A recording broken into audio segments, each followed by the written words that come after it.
Hey, what's up? This is VJ Villafuerte and this is the Canon F789 SGA with transparent casing. And isa ito sa mga calculators na allowed ng PRC para sa Civil Engineering Board exam. And also, ginawan ko na ng video yung calculator techniques ng Canon dati. Pwede nyo siyang mapanood sa link na ito.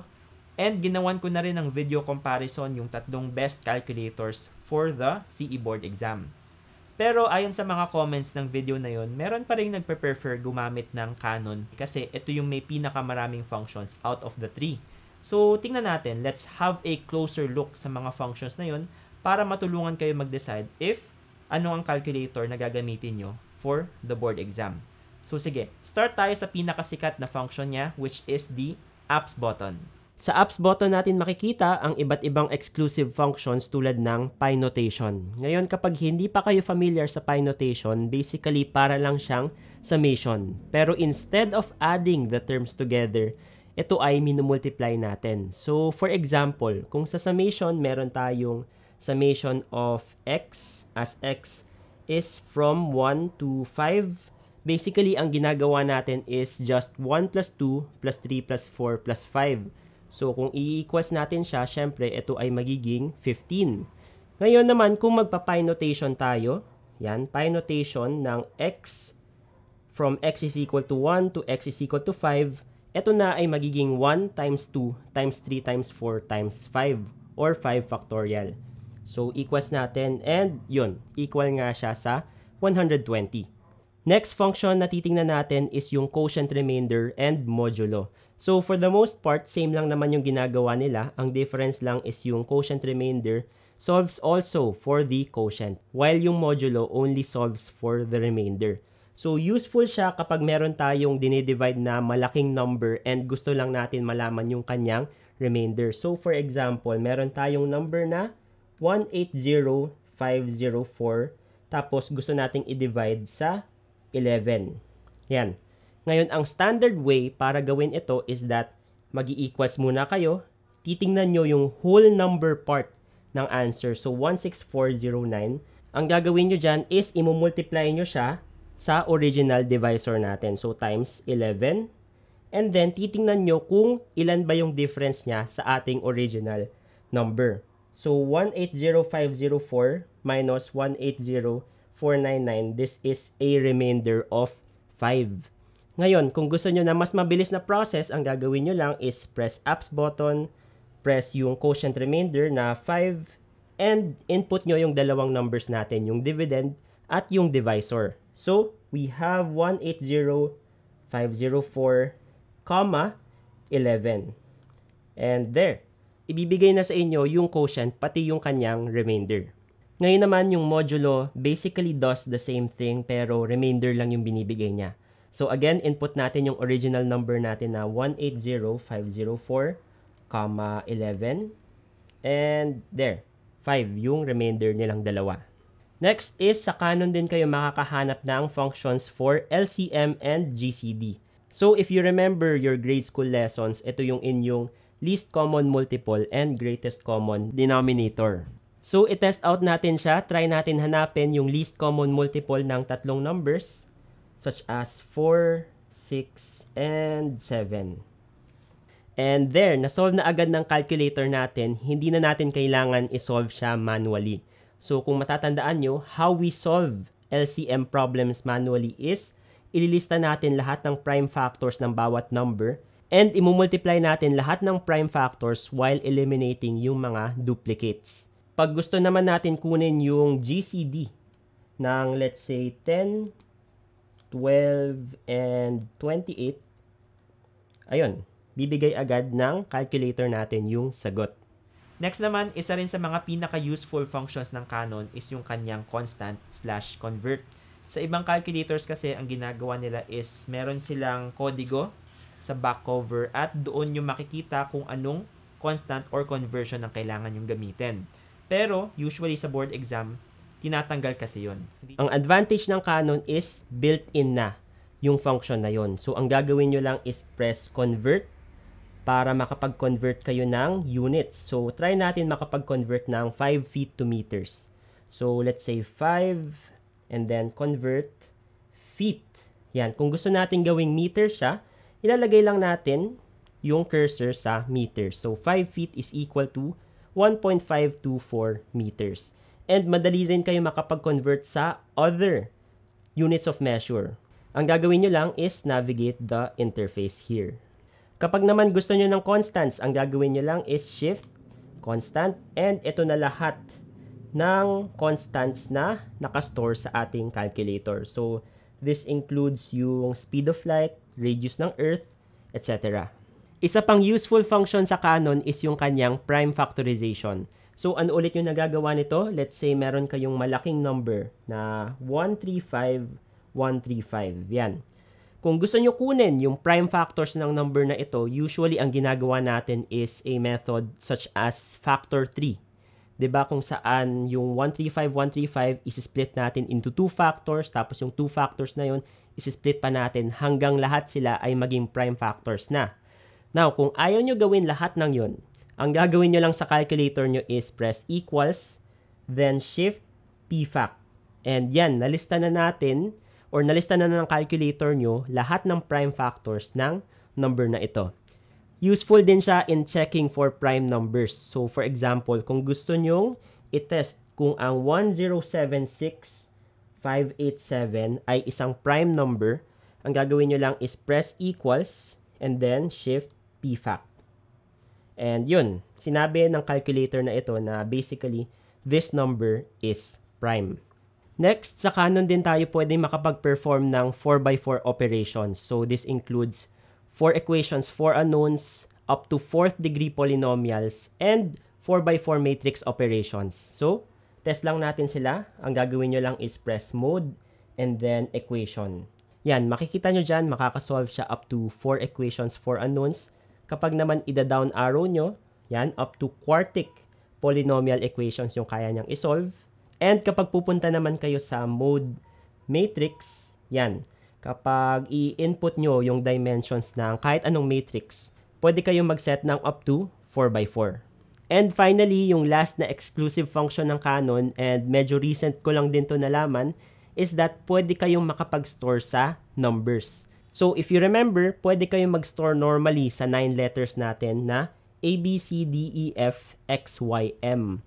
Now, paano naman kapag puno na lahat ng letters na yun? Meaning, may na-store na kayo na importanteng values sa 9 letters na ito. Anong gagawin nyo? Sa Canon calculator, meron kayong additional 10 na values na pwedeng i-store thanks to the numbers. So, paano kayo makakapag-store this way? Let's say, gusto nyong i-store yung value na 9.6458, ganyan. So, ang gagawin nyo lang is shift, store, and then just press any number you want. Let's say 5. Ayan, makikita nyo na nag-store na tayo sa 5 underline. Ngayon naman, paano natin magagamit yung stored value na yon sa isang equation? Let's say, gusto natin kunin yung sign value niya. Ang gagawin nyo lang is press sign, and then instead of alpha, ang ipipress nyo ay recall. So, recall 5, yun. 5 underline na yung lalabas. So, again, press equals, and yun, nakuha na natin yung kanyang sign value. Tandaan nyo na hindi siya nagsusstore sa mismong number, so if you still press 5, 5 pa rin naman yung value niya. Hindi niya na-overwrite yung value na 5. Pero despite all the functions na meron ng Canon, nasabi ko na isa sa mga disadvantages talaga niya is mabagal yung kanyang shift solve. So kung ito yung gagamitin nyo sa board exam, ano yung pwede nating workaround para mapabilis yung pag-shift solve nyo? Isa sa mga techniques na pwede nating gawin is i-modify natin yung placement ng x. So for example, gusto nyo isolve yung sine law equation na to na sine ng 80 over 7 is equal to sine 35 over x. Let's say gusto nyo isolve yung x value na ito. Ngayon, instead of pressing shift solve agad, tingnan nyo ulit yung equation natin. Nasa denominator yung variable. Generally, mas matatagalan yung calculator natin kapag ganito yung case. Kapag itatry nyong i-shift solve yung equation na to, yan, mapapansin nyo na mabagal, masosolve ng calculator natin. So, what can we do para mapabilis siya? Pwede nating tingnan ulit yung equation and baguhin yung placement ng x such that nasa numerator naman siya. So, how can we do that? kunin nyo lang yung reciprocal ng both equations. So, ang mangyayari is x over sine 35 is equal to 7 over sine 80. So, same equation lang naman yung sinusolve natin, pero this time, nasa mas magandang position na yung x. So, kung itong bagong equation yung isi-shift solve natin, tingnan natin kung gaano siya kabilis. And there, wala pa sigurong 5 seconds na solve na agad ng calculator natin yung equation. Isa rin sa mga techniques na pwede nyong gawin is to modify the initial guess. So, believe it or not, after you press shift solve, importante actually yung i-input nyo na number as your initial guess. So, for example, meron tayong equation na ganito, 8 sin x plus 2 cosine x is equal to 5. Kung isi-shift solve natin siya, meron pa muna tayong kailangan i-input na number. Now, again, this is called the initial guess, and mas mapapabilis yung pag-solve ng calculator natin kapag yung initial guess na itatype natin is yung medyo malapit na sa tamang answer. So, paano natin yun malalaman? Based kasi sa context ng problem, yung x natin ay nasa loob ng sine and cosine functions. So, this means nagsusolve tayo ng angles. And kapag angles yung sinusolve natin, di ba, usually, acute angles yung hinahanap natin. So, this is from 0 to 90. So, that means hindi dapat tayo mag-i-input ng number or ng initial guess na malayo doon. So, for example, wag tayo mag-type ng 500. As a general rule, kapag nagsosolve ako ng angles, ang initial guess ko palagi ay 45. Kasi para nasa gitna siya. So, kapag isi-shift solve natin yung equation na to, ang makukuha natin ay 23.289. Also, take note na kapag angle yung sinusolve nyo and super layo ng initial guess nyo, let's say 500, meron pa rin siyang ibibigay na sagot. Kaso nga lang, yung sagot na ibibigay niya sa inyo is most likely hindi yung hinahanap nyo. For example, ito, ang binigay niya is 488. Now, this is likely the coterminal angle ng isa sa mga sagot ng equation na ito. So again, as a general rule nga, ilimit lang natin yung ating initial guess sa malalapit na value sa tamang sagot. Ngayon, kapag hindi nyo alam or nalilito kayo kung anong initial guess yung gagamitin, isa sa mga best ways to find out what it is sa mga choices ng ating exam. So, kapag nagsosolve kayo ng board exam problem, tingnan nyo yung mga choices. Palagi namang may choices sa board exam and ilapit nyo yung initial guess sa isa sa mga choices ng question na yon. Now, wag din kayo magulat kapag yung equation na sinishift solve nyo comes with more than one answer. So, for example, meron tayong x squared minus x minus 1. Ganyan. Kapag mag-shift solve kayo, nakadepende sa initial guess yung malalabas niyang sagot. So, let's say, ang initial guess natin ay 5. Ano yung ilalabas ng calculator natin? Ganyan. What if naman meron tayong different na initial guess? Let's say, negative 5. Ano yung ilalabas na sagot ng calculator natin? Iba. Completely different. So, wag kayong malilito. Baka sasabihin nyo na, uy, fake yung calculator ko, ganon. Dahil polynomial equation yung sinusolve nyo, possible talaga na magkaroon ng more than one answers yan. And this just means na ang dalawang values na nakuha nyo ay roots of the polynomial equation. And finally, meron pa tayong isang technique na pwede nyong gawin para mapabilis yung pag-solve ng calculator nyo.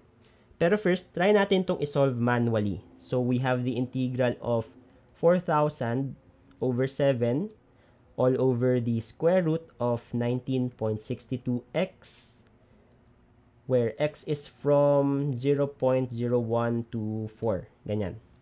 Kapag isosolve natin siya as is,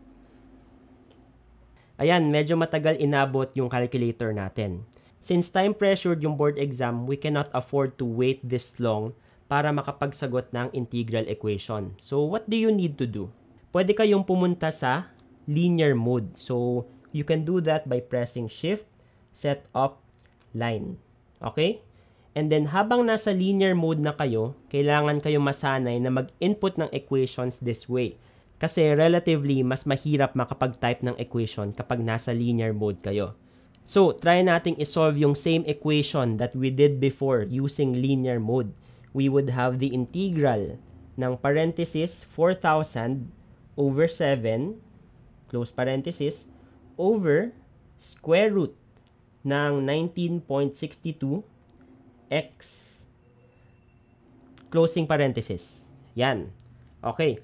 Ngayon, question, paano natin i-input yung bounds? Magagawa natin yan by using the comma. So, comma, yung unang bound niya is 0.01, pangalawang bound is 4, and another comma.